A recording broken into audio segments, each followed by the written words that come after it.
So what I want to explain today is the three rules of a cheat meal. Everybody loves cheat meals. So the three rules of how to actually have a proper cheat meal. Okay. Now, what I do want to say first is in our community, we do not say cheat meal. Okay. Cheat meal inherently sounds like you're doing something bad. And if there's shame or guilt or negative emotions around something you're doing, the outcome is going to not be great. And then you're not going to enjoy the process and it becomes this whole negative experience. And then that's why cheat meals tend to be like turn into cheat days and we derail. It's because we went into them with the wrong mindset and intention. So, first and foremost, when you are talking about cheats, indulgences, and treats, okay, what you want to just call them is it's a free meal, meaning it's free from measuring, free from tracking, free from the plan kind of thing. Okay, so that's the first thing. Now, when it comes to the actual three rules of how to properly choose a cheat, aka a free, what we do is this. Rule number one, okay? You can eat whatever you want. You can eat as much as you want. It just needs to be pre-planned. All right? No spur of the moment giving in to cravings. Most of the time, our cravings pop up because we see somebody else eating it and we're like, oh, that's good. I want it. Eat. Shove it in my face. And do we normally even enjoy it? Maybe one bite, maybe two bites, maybe three bites. And then because it was this animalistic reaction and it was this impulse we gave into, we weren't really present, were we? We weren't really there. We weren't enjoying each bite. We weren't letting it enhance the experience and make a great memory with it. It was just, I saw, I ate, I regret. That's normally how cravings play out and cheats play out, right? I want this thing. I go for the thing. I regret the thing. And that is a very, very toxic pattern to repeat because now food has control over our emotions. And it doesn't need to do that. We're not helpless like that. So if you're somebody who has cravings like this, and you still want to, ask yourself, how can I actually have cheats in my life without going overboard, right? How can I have one cookie instead of eating an entire row of Oreos? So the first thing, like I mentioned, it has to be pre-planned, right? So, it's your daughter's birthday on Thursday. You know this, you're going to a nice restaurant, right? That is pre-planned. All right, not spur of the moment. When we do this, what you want to make sure is when you're pre-planning this cheat, I'm just going to say cheat from now on instead of the free because we all know what that means. When we're pre-planning this cheat, we are not planning the cheat as the main event. I'm going to say that again. The cheat is not the main event. Okay, we are not obsessing about the food we're eating. We're not sexualizing and fantasizing about the food we are about to eat. Okay, it's not like I'm gonna go eat ice cream and that's my Saturday plan. That's a little weird. Can you see how that's gonna be problematic with our relationship with food? If we hype it up and the big grand plan is to just eat, that's a problem. But that's normally how we have built cheats out in the past, right? Saturday's my cheat day. I'm going to enjoy it. And like that's kind of an event and an experience of itself is the actual cheat. But here's the hack, okay? It's pre-planned, but it has to be added into an event, into an experience. The cheat itself is not the main event and not the experience, right? So if it's your anniversary, it's not, oh, I'm just going out to dinner, right? Like that's not that fancy or special, right? We're not celebrating years of marriage with more food, right? Like we can do better than that. We could do better than that, right? You deserve to feel more special than a little bit of candle light, right? And then some bread that's going to make you feel bloated. So what is the experience you are planning that food can be a part of to make it better? Not food is the only part, right? So maybe you're going bowling and then to dinner, dinner and then a hike, right? Show like a Broadway show and then a dessert cafe, right? It goes with an event. It is not the main event. Is that clear? We got to get that really clear because too often we restrict ourselves as women. So then we fantasize about the cheat to where the cheat becomes the main event and it becomes this huge hype up and dopamine hit. And then most of the time we build it up in our mind. It didn't fulfill the dopamine that we pre-planned it to, right? It could never. We built it up to be this amazing thing, and then you taste it and you're like, that didn't have the effect I wanted. So then guess what happens? you go back for more. That is why that happens. If you're wondering why you can't stop after one bite, it's because you hyped it up so much, it couldn't possibly be as good as you hyped it up to be. And so we're disappointed. We're searching for more dopamine. You will never find it, but we try to find it by stuffing our faces some more. All right. So if we want to break that habit, if you feel like you've been a slave to that habit, very simple. Pre-plan your cheats and make sure it's included in the main event, not the main event. That's rule number one. Rule number two is you can eat whatever you want. There is no good or bad food when it comes to health. All right. Of course, there's unhealthy and healthy foods. But if you are, 100 pounds overweight and you're eating broccoli and you're still overweight, that's still unhealthy. Right? So unhealthy is quite subjective. And so if we take the label of good and bad off of our food, then we can just eat because we want it. Not because we think we want it, not because we can't control our urges, not because somebody else was eating it and we want it just because we saw it, and not because it was in front of us. So we ate it just because, right? You ever been to a party and we just ate it because it was there? No, we don't do that, okay? We eat whatever you want, but you must stop when you are full. So how do we do that? You start with small plates. And you can tell yourself, I'm going to go up back for seconds, thirds, fourths, fifths. I'm going to go back. There's nothing stopping you. You can go back as many times as you want. Start with a small plate, okay? And then just eat a little bit slower. That's it. And then you can go back and fill up your plate. And then when you are full, take a breather and stop. And if that fullness goes away, go back and eat some more. But we are listening to our body cues, not our animalistic brain that says, eat it! You're going to starve. There's a saber-toothed tiger that's going to eat you tomorrow, so you got to enjoy your last meal now, right? We live in the 21st century where that animal brain protects us, but sometimes it doesn't serve us anymore, especially when it comes to food. Okay, we're not cavemen. We know where our next meal is coming from, and we can eat whatever we want whenever we want, and we can get it whenever we want. Okay, we're not in any scarcity when it comes to food. Just because you have a craving for brownies doesn't mean you need to eat the brownie. If you truly want the brownie, plan it into your week and then eat the brownie when you planned it. Because guess what? Half the time you're going to realize you didn't want that brownie anyway, which is awesome because then you can choose what you really want instead of giving in to the first instinct that you have, that first impulse. All right. So rule number one, pre-plan it, included in an event, not the main event. And rule number two, eat as much as you want, but you got to stop when you're full. So you got to be present. You can't eat while you're standing. You can't eat while you're driving. You can't eat in front of a TV. You got to be present, have a conversation at a dinner table, okay, at a restaurant, at a cafe. You have to stop when you're full. Push the plate away. Put your napkin on your plate when you're full. You can always go back for more. But you got to listen to your body cues if you want your body to start telling you the right cues.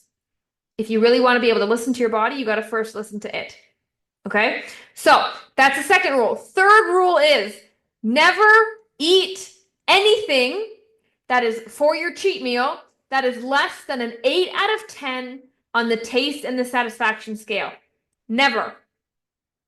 And if you don't have access to anything that is an 8 out of 10, you skip it. It is not worth it. You will feel like crap. You will be bloated. The scale will go up the next day. You will not sleep well because you're stuffed, and you will feel guilty, regretful, lethargic. It is not worth it. You all know what I'm talking about. We've all ate that thing just because it was there, and we all felt like crap the next morning. And if we do that, it tends to spiral, let's say, our whole weekend, right? We have a bad Friday night, rolls into Saturday, Saturday rolls into Sunday. I'll start next Monday, if you even do. Right? How many people have been stuck on that cycle? So only pick food, plan food, and eat food that's an 8 out of 10 on the taste and satisfaction scale. All right? And then if you stop eating when you're full, you don't feel gross. You don't have to unbutton your pants. You don't have to take a nap. You can still be present and enjoy, and it made the experience wonderful instead of ending the experience because now you feel gross. Right? And then it's downhill from there. So those are the three main rules. All right?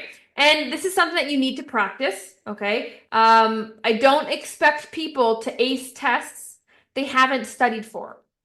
So if you think that you're going to ace a cheat meal or you're going to ace a party, a holiday, a vacation, get an A+ grade, I think you're going to set yourself up for failure if you haven't really practiced healthy habits and these three rules when it comes to going off plan and things like that. I don't expect you to get an A+. In fact, you haven't practiced. In fact, normally we do the exact opposite of practice. We either avoid, right? When you're losing weight, I'm hiding in my house. I'm canceling all my plans. I'm a hermit. I'm gonna struggle through this, right? Normally we avoid the entire, practical side of weight loss until we can't avoid it anymore, and then we explode. We blow out. We gain our 10 pounds back in 2 weeks that took us a month to lose, right? So I don't expect you to ace a test you haven't studied for. And please don't expect that from yourself. Because what happens is you think you're going to go into it. You've created this pretty strict plan and we can't live up to it. So now you're disappointed, discouraged, and think you failed. Whereas if we go into the event expecting, or into the cheat expecting, I'm not going to ace this, what grade do I want to see? C+, B-. That's more realistic. That way you can leave the cheat, leave the event, whatever it is, feeling accomplished and proud, instead of, oh my God, I screwed up again. I repeated the same pattern again. Okay, I just want you to try. And then the more you test yourself, then the better grade you can get. But if you're going from years of dieting, years of avoiding, and then being in an extreme all or nothing mentality when it comes to food that's off the plan, or not knowing how to handle real life stress, all that stuff, you will be in trouble if you don't set your expectations right. Okay, so that's the first thing that you need to do around the mindset. And I would also say, when it comes to cheat meals, make sure you have a next day plan. Because how many times has your cheat meal rolled into a cheat day, rolled into a cheat weekend? How many times? Every time, maybe? Maybe pretty much every time, right? So what you need to do is you need to have a plan for the next day to break out of momentum. It is very normal and expected that it will roll into the next day. That is just physics. It is momentum. Whatever direction the momentum is, which is junk food and negative, it's going to want to keep going there unless you put things in place to stop it and redirect it. So how do we do that? Well, you need to make sure you have a plan the next day, okay? So maybe you don't go out that day. Maybe you're staying home, you plan your workout for 9 a.m., you have your clothes, your workout clothes laid out on your dresser, so you do first thing in the morning. You told your hubby that you're leaving at 9 a.m., so that's all planned. You have to go, right? You've meal prepped the lunch. You have these things in place that are safeguards to make sure that you build momentum in the good direction again. That's what a lot of people miss. They think just because the cheat day is behind me, and even though it wasn't good, it's behind me, it's not behind you unless you strategically, intentionally try to get your momentum moving in the other direction. Okay? Because you do not want a cheat meal to turn into a cheat day because you feel like garbage. You feel like absolute garbage, especially if you've been eating well and then you eat not good, unhealthy, junk food. You will feel like crap. You'll get a food hangover. You might even make yourself sick, right? Because your body likes eating healthy, right? Which is a good thing because now you're going to be deterred from eating bad. But also it's just another way to make you practice portion control and balance, okay? And because we need to start realizing that food is not a reward, right? How many people start my free challenge and then say, I can't wait for my cheat meal, right? So you're telling me you're going to be healthy for 6 weeks and then reward yourself with unhealthy food. Does that make sense? I'm going to be strict, and then binge and gorge myself and eat all the foods I missed. Doesn't even make sense. Chill out, breathe, chill. Food is not a reward. Food is a reward for dogs. You're not a dog. Check out how crazy dogs go over food. You ever seen those crazy dogs? Usually labs. Labs are crazy. And they go wild for a treat. They can't sit still. Their bums wagging. They're jumping up. They're excited about food. We don't need to feel that way about food. But we've trained ourselves to feel that way about food because we've used it as a reward. So I would encourage you, if you're on a health journey and you are being a little bit strict in the beginning because you want to see fast results, nothing wrong with that. Incorporate cheats when you can, like I mentioned with the 3 rules. That way, when you're done your healthy journey, it's not like you're in, you're out to lunch and you're in the cold all by yourself. You have some practice under your belt. But also learn and rewire your brain to reward yourself with different things. Get dopamine hits and fantasize about different things. I'm finally going to book that vacation I wanted for so long, but I've been hiding because I don't want to be on a beach in my bikini. I'm finally going to go buy that really expensive pair of pants that I was waiting to buy because I never fit into them. I'm going to treat myself with a facial, getting my nails done, getting a new book, going on a hike with a girlfriend that I haven't seen in forever. There needs to be new things that you reward yourself with, or food will always win. Food is our default dopamine hit. We are animals. We die without food. It's never not going to be there, but if we use it as a reward, it will control our emotions. And that's when we bored eat, stress eat, all that stuff. Okay? So food's not a reward. If you follow these 3 rules with your next cheat meal, what I can promise you is you will not blow up. Perhaps the scale will go up a pound or 2 because you're full of food and you're inflamed, but you did not gain fat. When that cheat meal turns into a cheat day, into a cheat weekend, then you gain fat back. But if you go into a cheat meal with the right intentions and you've practiced those 3 rules, you do not gain fat. You literally can stay on your weight loss journey and enjoy cookies and cake and burgers and pizza. It is a process. It is a process that you need guidance for. Okay, you don't want to just go right into it, but it is a process. It is in your future, and it is very doable. Okay, there's no such thing as off limits or on limits food. Even when you're on a weight loss plan, even on my plans, you can have a cheat meal today if you wanted. But it's just weighing your options. Is that worth it right now? Is that not worth it right now? And that's totally up to you and what you feel in your journey. But the good news is there is balance, and you don't have to say goodbye to your favorite foods forever. But they also don't need to hold as much power over you as they have. All right, that's the good news. Over time, with this habit trick, you are not going to want cheat meals as much. You are not going to enjoy cheat meals as much. And you're going to feel much more in control when you do indulge. And that's what this is all about. Thank you for tuning in to today's episode. If you got any value at all, I'd love it if you left a 5-star review to help more women find this podcast and get the support that they need. And if you're looking to speed up your weight loss and take your transformation to the next level, then head on over to Trimera.com. TRIMMERA.com. I'll catch you on the next episode, and welcome to your Trim Era.